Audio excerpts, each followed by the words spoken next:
ডেকে নিয়ে গিয়ে মলেস্টেশন করছেন, আর তারপর প্রধানমন্ত্রী তার বাড়িতে রাত্রি যাপন করে চলে গেলেন, যিনি সন্দেশখালি নিয়ে বড় বড় সন্দেশ দেন। কই রাজ্যপালের ব্যাপারে একটা সন্দেশ তো দিলেন না। দেখছেন কীর্তি কারখানা রাজভবনের কর্মচারীদের সাথে কি কাণ্ড করছে। আর তারপর প্রধানমন্ত্রী তার বাড়িতে রাত্রি যাপন করে চলে গেলেন, যিনি সন্দেশখালি নিয়ে বড় বড় সন্দেশ দেন। কই রাজ্যপালের ব্যাপারে একটা সন্দেশ তো দিলেন না।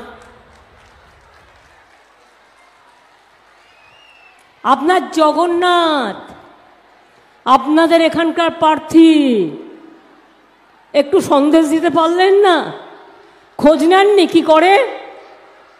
সবাই জানে, লোকাল লোক জানে, আর আমরা জানি না। কেন মুকুটমণি বিজেপি ছেলে তৃণমূলে চলে এলো, ওরা সবাই জানে ঘটনায়, লজ্জায় শিউরে ওঠে। এদের ভোটে দাঁড়ানোর মতো অধিকার আছে না, ক্ষমতা আছে না, এইটুকু ভদ্রতা আছে? কিচ্ছু নেই। এবার মতুয়াদের ঠকিয়ে যাচ্ছে। 2014 বলল মতুয়া ভোট দাও, তোমাদের নিঃশর্ত নাগরিকত্ব দেব। 2019 বলল মতুয়া ভোট দাও, তোমাদের নাগরিকত্ব দেব। 2021 বলল মতুয়া ভোট দাও, আমরা তোমাদের ক্যা করে দেব। আর এখন জিজ্ঞেস করুন, এটা 2024, এখন বলছে ইলেকশনের আগে একটা ক্যা নোটিফিকেশন করেছে, কেউ যায়নি, যে যাবে সঙ্গে সঙ্গে বিদেশি হয়ে যাবে। তার মানে আপনাদের বিদেশি করার পরিকল্পনা। লজ্জা করে না এদের? লজ্জা ঘৃণা ভয় কিছু থাকতে নয়। আমি এনআরসি কোনোদিন করতে দেব না। আপনাদের কোনো অধিকার কেউ কেড়ে নিতে পারবে না।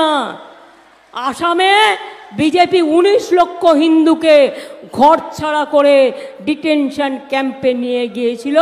এসব বাংলায় হবে না, তাই আমায় গালাগালি দেয়, আমাদের টাকা বন্ধ করে দেয়, আমাদের ওপর রাগ দেখায়। আমার কিছু যায় আসে না। আমার যায় আসে মানুষের কাছে। আমি যখন বলছি এনআরসি করতে দেব না, দেব না তো দেব না। কে হবে না? নিঃশর্ত নাগরিকত্ব সবার চাই, কারণ আমরা সবাই নাগরিক। আপনার রেশন কার্ড আছে, আপনার ছেলেমেয়েরা পড়াশুনো করে, আপনার কারো দোকান আছে, কারো চাষের জমি আছে, কেউ বা কিছু না কিছু করেন, প্রত্যেকে ভোট দেন।